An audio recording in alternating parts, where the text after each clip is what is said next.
Do you ever feel lost when trying to figure out exactly what your job is as a manager? Well, today I am joined by Matt Ley, author of Manage Your Gaps, Reclaiming the Awesomeness of Management. Matt's work focuses on helping organizations and individuals get management right. Matt shares his insights on the unique role that managers play, which he calls the EPIC framework, so that you know exactly what you need to do to help your team thrive. Thank you so much for joining me today, Matt. I'm so excited to find another kindred spirit who loves managers, because they, to me, are the unsung heroes of the workforce. And so it's always really nice to talk to somebody else who sees managers and the work that they do and understands their value, and having you here to share your insights for them. So thanks for coming. Pleasure to be here. Agree, kindred spirit, just people who run towards management and want to support that. I'll always be up for that conversation.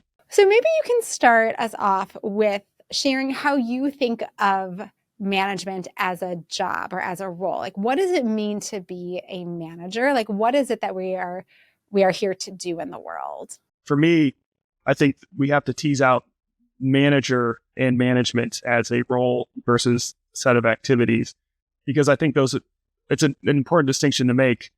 And then when we're talking about the roles, a manager is not like the JV portion of leadership. Leaders are not varsity and managers JV. It's also not a gold star for tenure or a high accomplishing individual contributor. It's a separate aspect of supporting the business to get things done that really is about optimization. Like, leader as a role is supporting the business at that strategic level of where are we going? Where's the future state of the value we're looking for? So they're working on the future. Individual contributor, they're working in the business. They're getting things done. Their purpose is focused really on value creation. The manager sitting in between that is sort of an avenue in that conversation. I call it the X factor, that their job is to sort of, as they're looking down, they feed that information back up to leadership, because leadership and leaders are not looking down into the business. That's not their role. And so what the manager does is it acts as that role in between. And then the other piece is that management as a set of activities is about activating. So when those ideas, we think about it a lot of times like, oh, we come up with a great idea and then we just have to implement it. We just throw it over the fence from all the idea people to the implementers. Well, that fence is owned by management, and managers are actually the gatekeepers. They walk through that fence and say, hey, implementers, do you need anything to help get this started? What resources are we missing? How do we make this thing happen? Oh, idea people, here's how this implementation is going. We need to do this a little bit differently if we're going to make this idea work, or we actually have some questions. So they're there to help activate all of those ideas and then to optimize it. So one way I help distinguish between like an individual contributor and a manager is that individual contribution is what adds value to the organization. Management as an activity set is what multiplies that value in the organization. Ooh, I love that turn of phrase. It's beautiful. And what a great kind of metaphor to think about the managers as the link, or the kind of the flow between the people who are thinking about the future and designing strategy and the people who are implementing strategy and meeting the needs of the day. And that managers can, as a role, sit in that unique position where they are neither in either one of those completely, but really the place where they come together. That's just a really beautiful way to think about the job of managers, and also clearly an essential role to play in organizations. Can you say more about the activities? When we talked about communication as kind of one of those central activities, what are some of the other kind of core activities in the space of management that managers are responsible for in your view? I summarize it in I have a management model I call EPIC, and EPIC stands for environment, performance, identity, communication. And I think that sums up the what, the who, and the how. What managers do specifically that's different from leaders and contributors is they kind of own the environment. So they're working on making sure that people are clear on their scope, their role, their accountabilities. What is my job? They help to make sure that that's solid. They work on process. What do we do consistently, and how can we optimize this so that we can take off people's golden handcuffs? People talk about job security being the only person in the company can do something. I call those golden handcuffs because they lock you into a role that maybe you want to move into something else, or maybe you want to take a vacation and you can't because you're the only person who does it. Management is helping to set up the environment so things that are consistently done as process are documented, making sure people have the right tools or systems and working on efficiencies. In performance, they're there to help people understand what does success look like and how am I doing against that. And the two big ones I talk about are goals. So goals are for growth. So we're looking at where are we going to do value in the future? And then metrics. Metrics are for maintenance because you need the status quo to be solid. Because if you don't have a solid foundation, it's very hard to grow, build, pivot, any of those things we want businesses to do. So you need to be able to do both of those. And they're really managing this underlying tension that exists in a lot of organizations. And I would say all organizations between innovation and optimization. You cannot be both innovative and optimized at the same time. One involves a lot of change and one involves a lot of efficiency. So the question is, how do you manage that tension? You don't solve it, you manage it. That's really part of what a manager's role is. Then understanding yourself as your identity, and then communication, particularly meetings and one-on-ones, are the two main forms of connecting with their people to make sure things are going smoothly as that sort of X factor communication flow champion. Beautiful. Do you want to keep going on the other I and C, or should we pause and dive into these two more deeply? So I differentiate the what is that activity set of management. The identity, it's a couple of things. One, for the manager themselves, it's very hard to feel successful in something if you can't identify what it is you're doing. So if you don't have a strong definition, you don't have something to measure, and if you don't have something to measure, it's very hard to define success. And so one of the pieces about identity is first articulating, what does management mean to you as an individual? What does it mean as part of your story? How are you living out who you are through this management role? And then also articulating, what does management mean to your organization? Because if you don't know how your role fits into the organization's overall goal and mission and vision, it's going to be a struggle for you to find success and feel success in that particular space. And then all of us are unique. When I have the EPIC model, if you see it written out, the I is an exclamation point because all of us are awesome. We just all bring very different and unique awesome to the table. In fact, the title of the book I'm writing on this is called Manage Your Gaps, Reclaiming the Awesomeness of Management. So understanding who are you as how you're wired. Some of us are more contemplative, introverted, slow to act. Other people are more engaging, interact with people quickly. What is it that you as a manager bring to the table?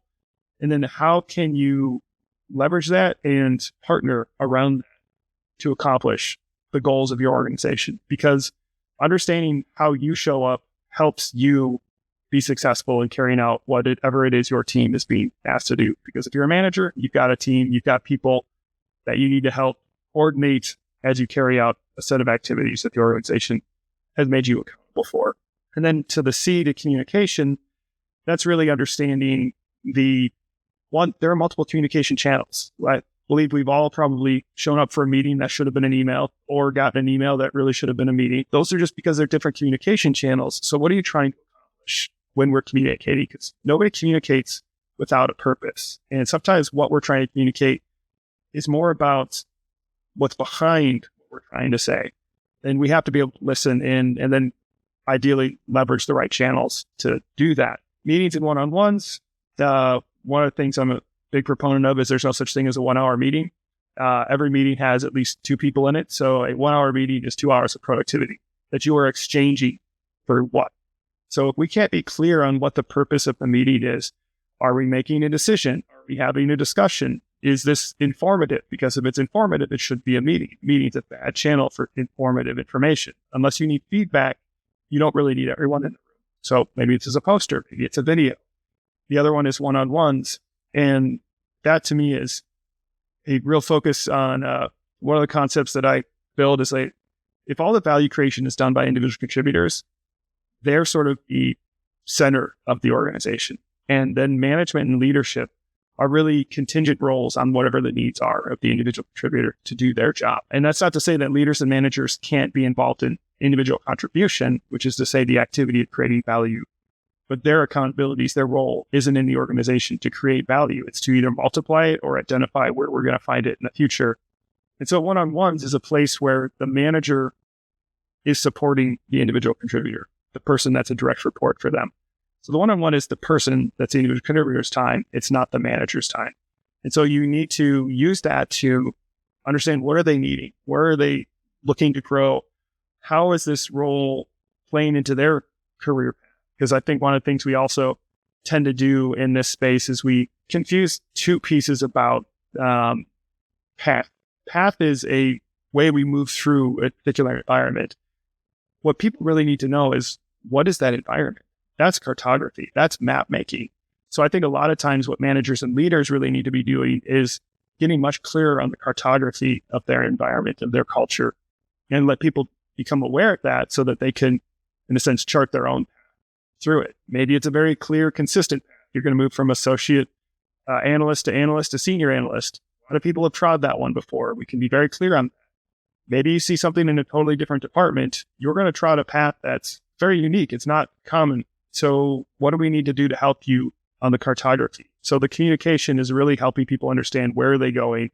How do they get there? And then listening. It is the essential part of solving what I call the intention perception gap.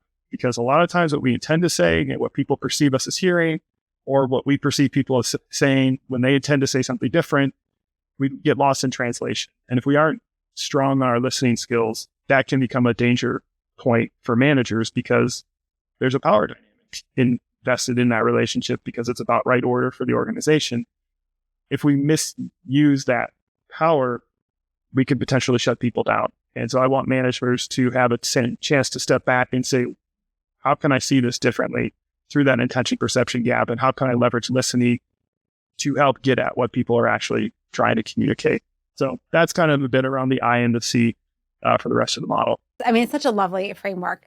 And I can see how there are components to each of those different pieces that collectively make up what managers need to do and think about in their day-to-day, and also just on the larger picture for what they do for their own career and their role. I'm wondering if through your experience, you found that one of those four domains tends to be the most sticky or challenging for managers to do well. And if so, what tips or advice do you have for those of us who probably struggle with that one in particular, to help us kind of take a few steps forward in the right direction? I would honestly say it's environment, because if you're not setting that up, no one else is. And you cannot measure, like I said before, you cannot measure success unless you define it. Setting up your environment is really an essential part to doing. When you set up scope, helping people understand what their job description is, what their roles and accountability and responsibilities are. I differentiate, kind of from the RACI model, the responsibility, accountability, consulted and informed model for project management, makes a distinction that accountable is about decision-making, responsible is about action taking. And so helping people understand, where do you have the delegation to make a decision? This is your accountability. And where do you have the responsibility to carry out a particular set of actions? That gives them clarity, because a lot of issues show up in handoffs. It's when you think someone else is supposed to take on the project at point A, and they don't think they need to take over the project until point B or the process. Clarity on that gap becomes a friction point. Other way around, you think they're supposed to take it at point B, they're stepping in to take it at point A, that they're encroaching, or you can interpret that as encroaching. And really all you have to do is just decide, is it A or is it B? At the end of the day, people probably aren't going to care too much once you make the call. So management really helps to clarify those friction points when it gets into scope. And that's also part of process, because most processes break down at the handoff point. People are pretty good at their job, their portion or their swim lane in the process. It's when you add other people into the mix. So managing all of those pieces, making sure people have the right tools in place, and that we're really focusing on efficiency.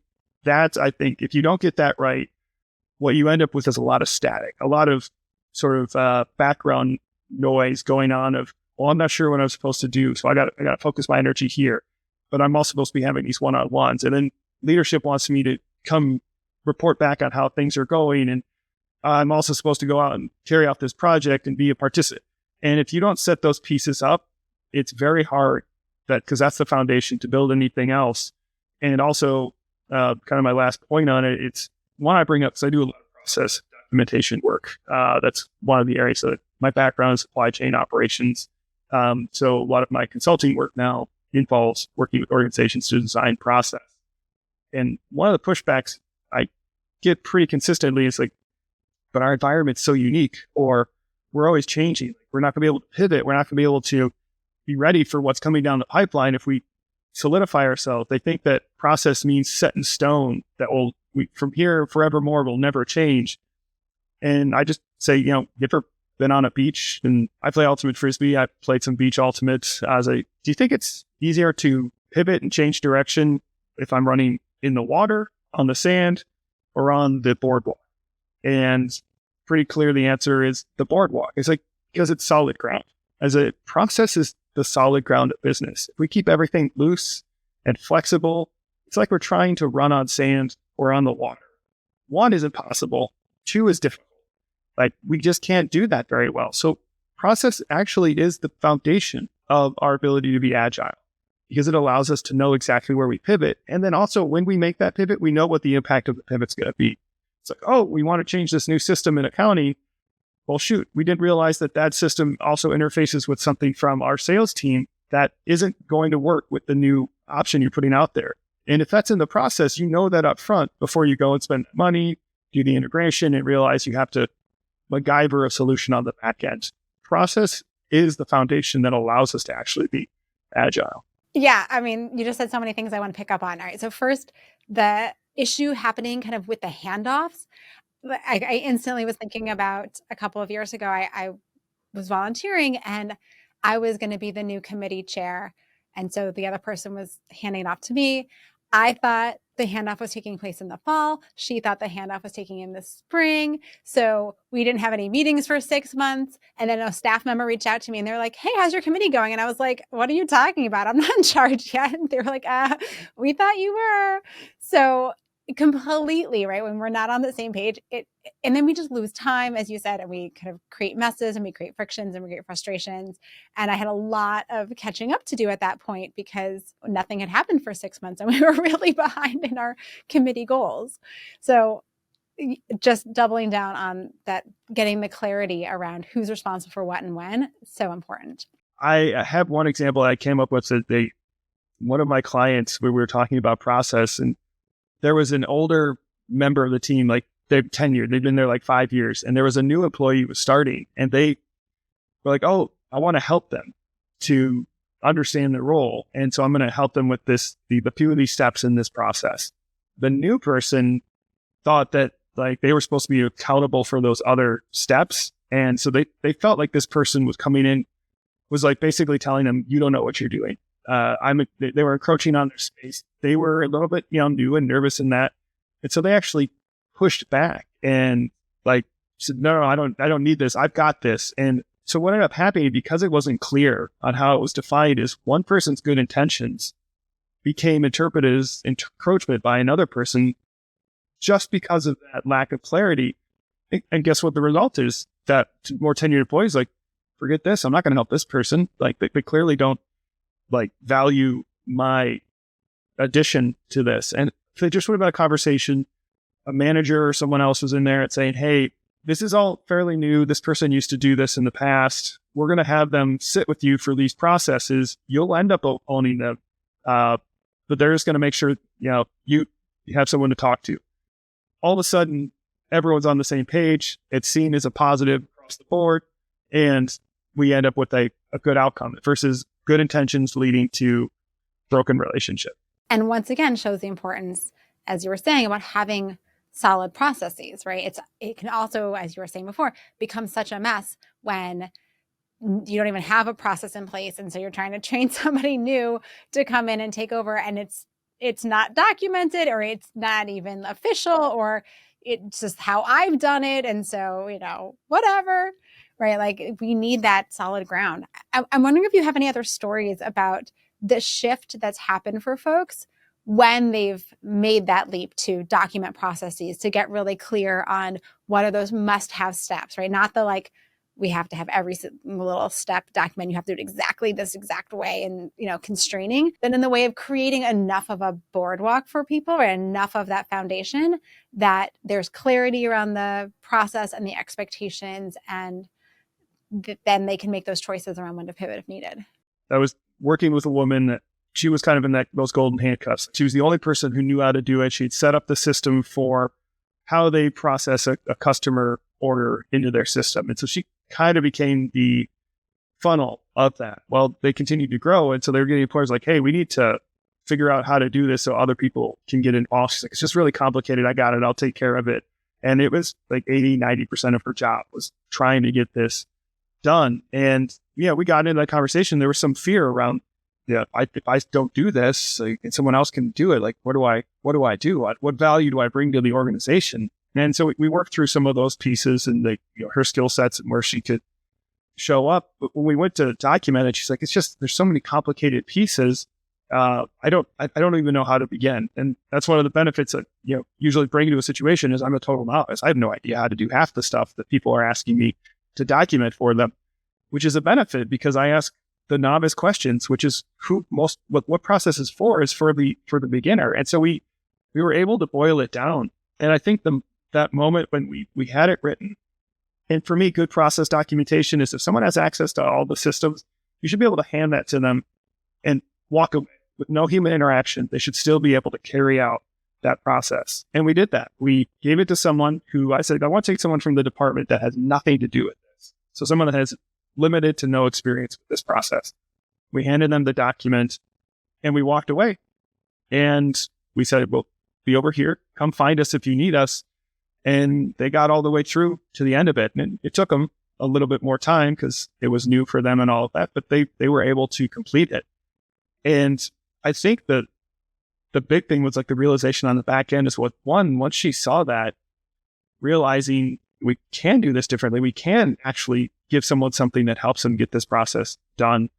And two, it's just something as simple as like, I could take off Fridays. Like I could take off a day and I don't have to worry about my phone ringing because someone has a customer order that has to be jammed into the system before the weekend so that it can get processed. It's like, yeah, like that's the golden handcuffs. Like you don't have to carry any stress out of the office because you might be getting that phone call while you sit on the beach. How do I do this activity? The process is documenting it for you. So it releases you to do that. And she just didn't realize how much she was actually carrying, like the stress of being the only person to do that. So her ability to be able to step away not only benefited her, but benefits the organization because now that energy she wasn't putting into stress can go into building better relationships or deeper relationships or a deeper type of impact in the work that she does. So that's a story that's always stuck with me.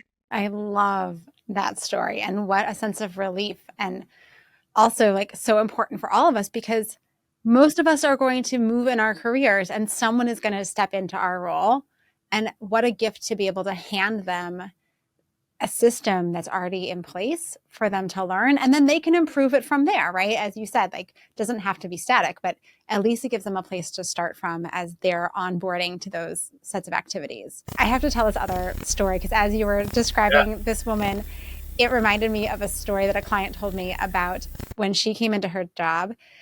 One of the first things she did was shift their system from a paper application process for the students that they were working with to a digital system where students would fill out an application online and how great this was going to be.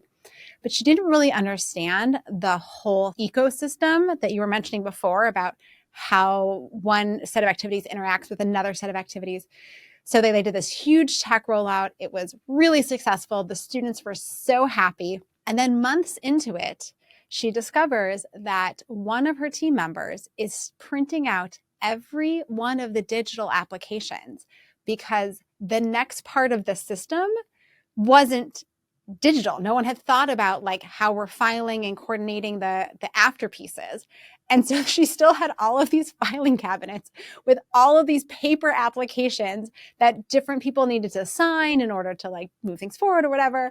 And it was just this like really funny aha moment of, oh, like we did this great thing, but it didn't actually take us all the way to where we needed to be. And no one had kind of spoken up about it because it was such a big transformation they were already going through. It didn't feel like there was so much space.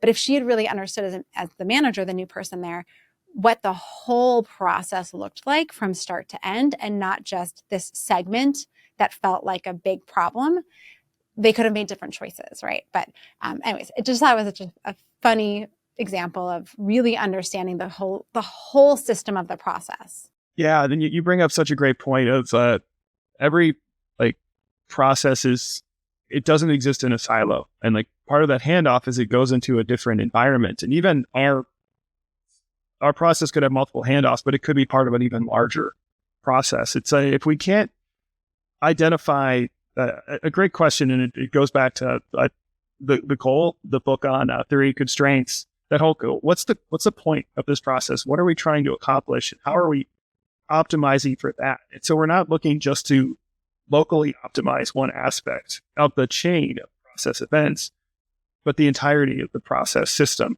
And so if we can't step back and see the system, we may not actually make it any faster or more efficient to get the actual goal of the process accomplished. In fact, we might make it less so, because I assume in that case, like having someone have to go and then print everything doesn't make the process work any faster. And it just adds now an extra step of someone now has to go and print everything into it. So it's just, that's one of my favorite parts of process work is the stakeholder meeting, because so many times I had no idea you did that. Like, is that really what you do with that information? Because there's a lot of times where it's like, hey, we're going to ask you to do 2 hours more work up front, but it's going to save us a day of effort on the back end. And if you don't understand the entirety of the process, all you see is the 2 hours of more work. And it's like, why are they asking me to do? I don't even understand why this has any value. But when you sit in that meeting and you're talking to the person that has to spend 8 hours less doing their job, people can get on board with that. I mean, we can balance their workload to incorporate those 2 hours because it's better for the business. Like, why wouldn't we make that as a call? Like, let's figure out how to make these 2 hours work here so we can save the 8 hours on the back end. That's pretty simple business math. But if we're not having the full conversation, you end up with those situations. Now, any final thoughts or tips for managers and what we can do to be awesome in our roles and to make management just an awesome thing to do and be? I got this from Radical Candor by Kim Scott. And I use the language a little differently than she does, but there's sort of like two types of ways employees fall into buckets. And the concept is everyone wants to shine. Everyone wants to be a star. But there's kind of two ways that this shows up. You have some people that are rising stars. They're the people that want to learn what's the next thing. How can I use the skills here to move into another role to make a different level of impact? And then you have your rock stars. They're like the foundation of your team, of your particular role. They just want to rock that role. They want to be solid and stay where they're at. And for them to shine is, how can I continue to make the most impact in the space that I'm at?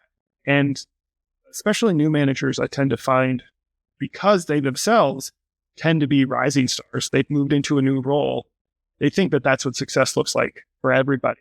And sometimes they want to pick up, that person's such a good contributor, they're really good at what they do, they're a rock star.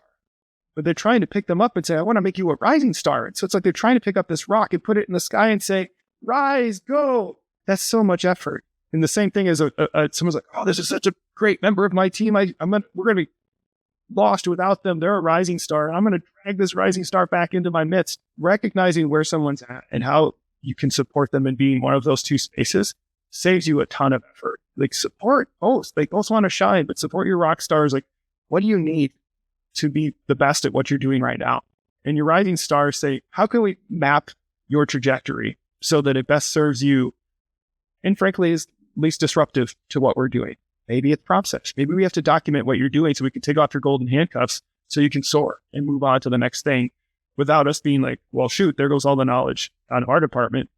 So really, understand everyone wants to shine, and being able to differentiate your rock stars from your rising stars, and then support them as such. I love that. Oh my gosh. And I love the twist on her language too. That's really, really resonant. Okay. To wrap us up, Matt, tell us about a great manager that you worked for and what made this person such a fabulous boss. My favorite manager was a gentleman named Carlos. And what made him such an amazing boss is, one, he told it like it is. And he told me one of the things that has stuck with me, and that he's like, if you can't get your job done in roughly 40 to 45 hours a week, every week, something's broken on the system side, and that's on management. You need to come and tell me, because we've either not trained you, we put you in a space that you're not set up for success. We're putting too many things on your plate. But if you're not getting it done in a traditional amount of time, that's something we need to solve. It's not a failure on your part. We need to figure out where to go. And that has stuck with me as just like a line in the sand. Is if people are continually showing up and putting in their extra effort, some people, they're wired for it. They get the joy and energy, like they're in their role, and that's perfect. Let them do what they do, because that serves them and it serves the organization. When people are continually showing up and stressing into that extra space, supporting them, that's a lesson I learned from him. And he takes everything with a grain of salt and a laugh. Like he brings levity to the situation, and he just lets you know when things are serious, and you then realize, like, this is life. Like, if we're not enjoying it, why are we doing it? And so it's just lots of life lessons I can get into. But I think that 40-hour mark, and then saying we need to do something differently if we keep going over it, has really stuck with me. Yeah. And a good lesson for all of us to have that conversation with our colleagues. And where can people learn more about you and keep up with your work? I'm most active on LinkedIn. So Matt Ley, look me up on LinkedIn. That's where you'll find me. My company is called Flip the Script. So flipthescript.io. You'll find out more about what I do on a regular basis. But yeah, so I'd say my website or LinkedIn. Awesome. Well, thank you again. I really enjoyed our chat today. Yeah, exactly. It's been really good. I've enjoyed it.